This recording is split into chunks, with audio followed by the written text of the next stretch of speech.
Hello everyone, it's time for Monday Musings again, and this week I wanted to bring something a little bit different to you.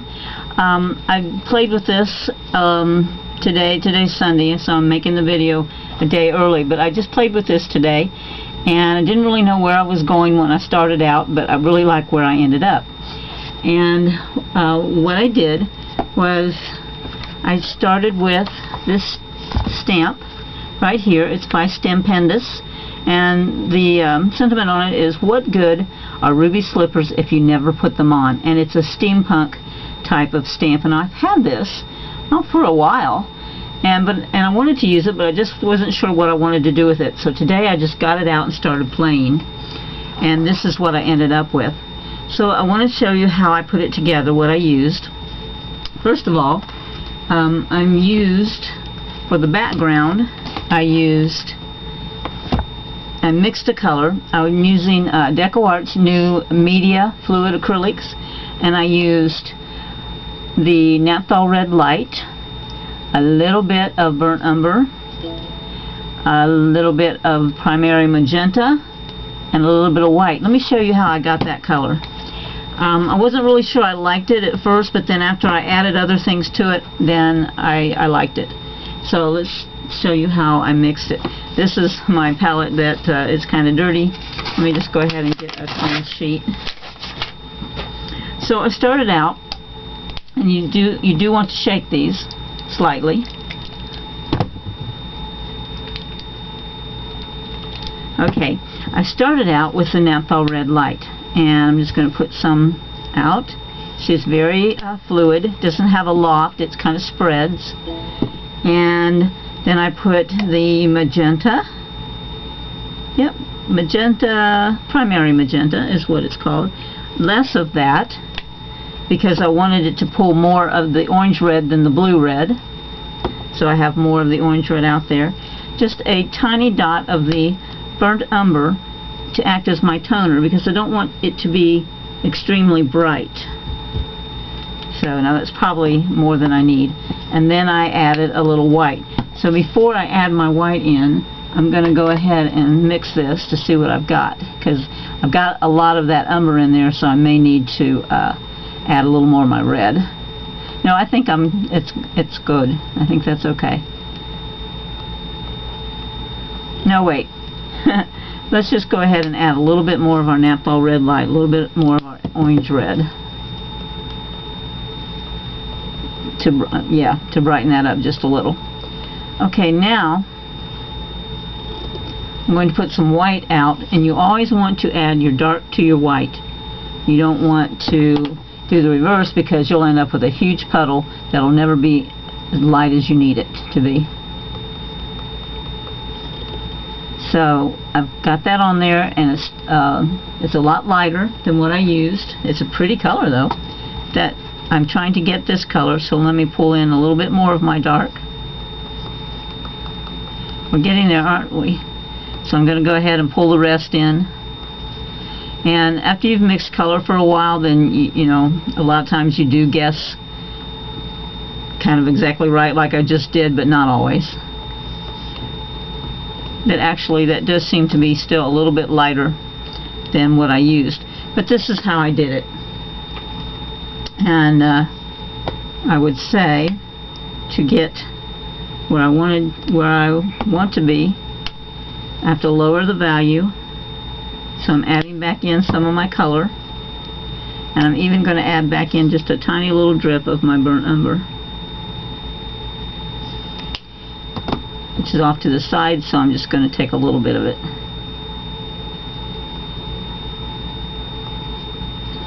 Now, if you're familiar with acrylics, you know that acrylics will dry to one value lower. So we're there, and it's going to dry just a little bit darker when it is dry. So that's how you get the color that I used as the background.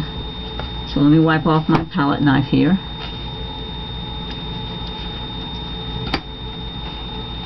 And my surface is just a piece of 5x7 mat board. Here's the good side of it, and here's the other side. And I'm just going to go ahead and and put this color on the back so that you can see how far this little bit will go. Like I said, these are fluid acrylics. They have a great coverage and they go a long way.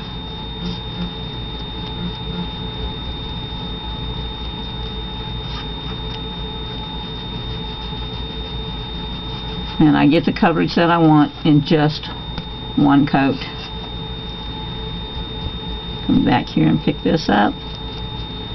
I might be just a little bit short of what I need for this 5x7, but it's pretty darn close.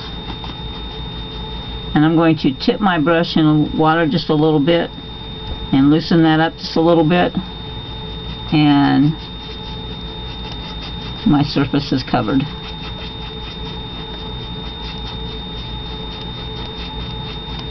Okay, so let me move this out of the way. I'm going to dry this quickly with my heat gun.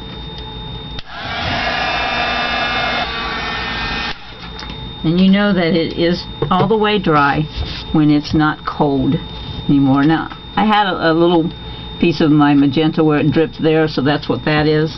But this, it's okay because I'm going to pull it this way, and this is just for demonstration. So then I took my stamp and I inked it up with archival ink. Give it a really good coverage. This is jet black.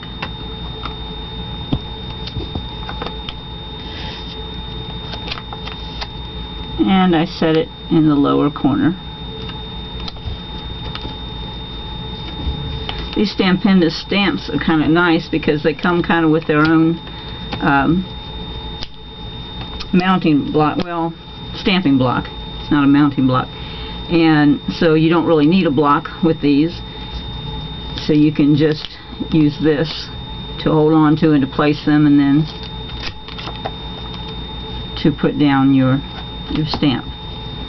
Okay, so what I did after that, I took Christmas red stickles. Just a second, I do want to dry this. The archival ink does take a minute to dry.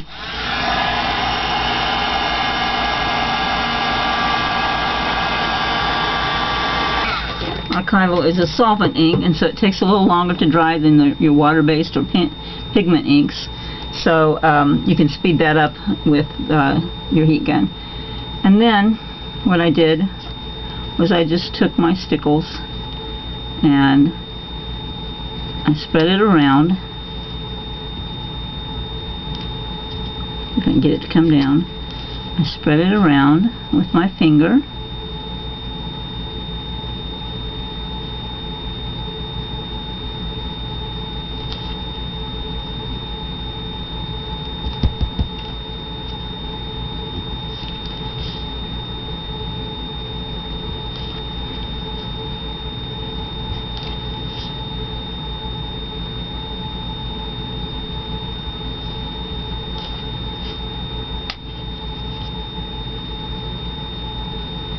To make my slippers ruby red.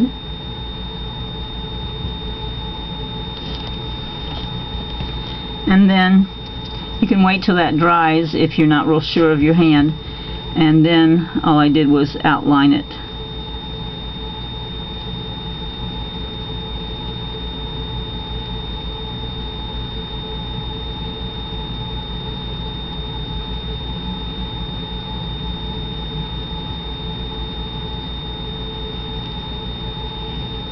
Doing this kind of quickly. When I did it before, I did it slowly and a lot more evenly. But I don't want to bore you with watching me do this.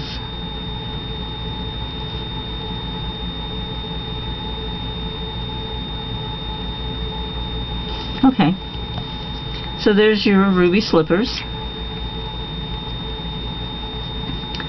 And then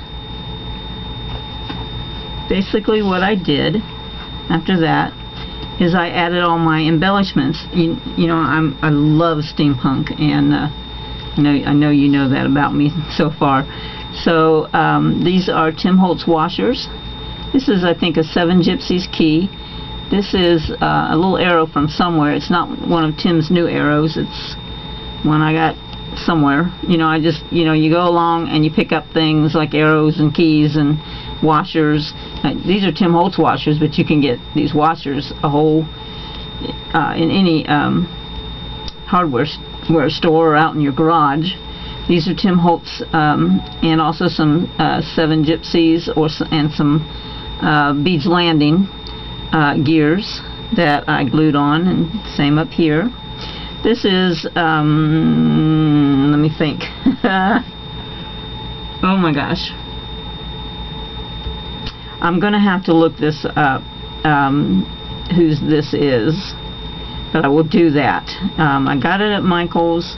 She has a lot of really cool jewelry findings, jewelry things, a lot of eclectic things, and I will look that up and put it in the text for you. This is Tim Holtz's Possibility Begins with Imagination. The string is American Crafts string, kind of a burlap string in black. And let's see, I believe that's about all I used. I used score tape to on the back to attach it to an 8x10 mat board. Now this is black and it's very kind of shiny, and I really liked that idea. But if you don't have a shiny one, it looks just as nice on just a regular black one. And then you can put this in a frame and you have a home decor. The other thing that I did is with these little tiny areas in here that are the like the screws and things, what I had was some tiny little brads, and they're in the shapes of buttons, and I have them all different sizes. And I pulled out the smallest ones, but to demonstrate I'm going to use a large one. Let's use, yeah, that's good. And then I used, get these back in real quick. I used the alcohol inks mixatives in gold and copper, and I mixed those up in there. But all I did, and I'm going to get this little piece. I kind of have, I have lots of stains on my craft sheet. I need a new one, but I also have some pieces of another old one that I cut up and I use sometimes as a palette and sometimes to do things like this. So this is the copper, and what I did first was I cut off the legs of my brads with my Tim Holtz tonic scissors, because I didn't want to stick them through the mat board. I just wanted to glue them down. So I'm going to use it, that I'm going to hold on to that to do this little demo with. And you just put it on after you shake it. You just put it on. Takes just a few minutes to dry, and then you have a copper brad. And it looks more like a brad than a button, or a screw than a button. So whatever you have, you can make that look like what you're doing. So then I glued those on with glossy accents, and that's all I used today. That's it was real quick and went together pretty quickly, went together really easily, and I think it makes kind of a stunning statement. And I like the idea. I did have a compass on here, but to me it just looked kind of dull, and I thought that this really needed to be glammed up in this corner because it's glammed up down here with the stickles, and it's all kind of shiny, and I just thought that this shiny rhinestone lips and pearls just set this off. And that you'll find something in your stash that you like that does just the same the same thing. You know, I have, now I don't have it here with me, but I have 2 of the Tim Holtz little container here. I'll just get it.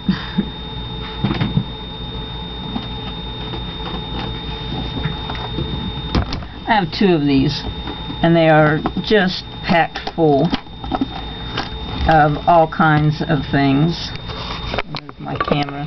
They're just packed full of all kinds of things, and I just go hunting through them when I'm looking for some things to add to my pieces, and whatever pops up is what I'll put on.